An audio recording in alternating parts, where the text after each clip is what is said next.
कुछ व्यक्ति अपनी कल्पना के अनुसार बाबा को ब्राह्मण तथा कुछ उन्हें यवन समझा करते थे, परंतु वास्तव में उनकी कोई जाति न थी।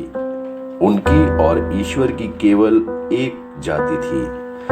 कोई भी निश्चय पूर्वक ये नहीं जानता कि वे किस कुल में जन्मे और उनके माता पिता कौन थे। फिर वे हिंदू या यवन कैसे घोषित किए जा सकते हैं? यदि वे यवन होते तो मस्जिद में सदैव धुनी और तुलसी वृंदावन की क्यों लगाते और शंख घंटे तथा अन्य संगीत वाद्य क्यों बजने देते? हिंदुओं की विविध प्रकार की पूजाओं को क्यों स्वीकार करते?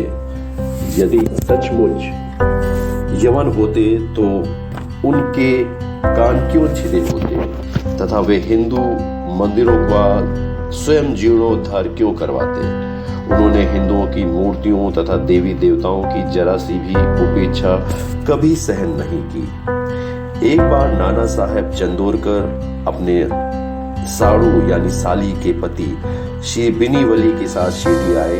जब वे मस्जिद में पहुंचे, बाबा वार्तालाप करते हुए अनायास ही क्रोधित होकर कहने लगे कि तुम दीर्घ काल से मेरे सानिध्य में हो, फिर भी ऐसा आचरण क्यों करते हो? नाना साहेब प्रथम इन शब्दों का कुछ भी अर्थ ना समझ सके, अतः उन्होंने अपना अपराध समझाने की प्रार्थना की।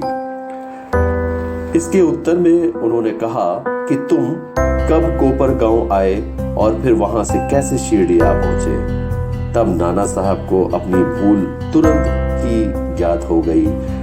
उनका यह नियम था कि शिरडी आने से पूर्व वह कोपर गांव में गोदावरी के तट पर स्थित श्री दत्त का पूजन किया करते थे, परंतु रिश्तेदार के दत्त उपासक होने पर भी इस बार विलंब होने के भय से उन्होंने उनको भी दत्त मंदिर जाने से हतोत्साहित किया और वे दोनों सीधे शिरडी चले आए।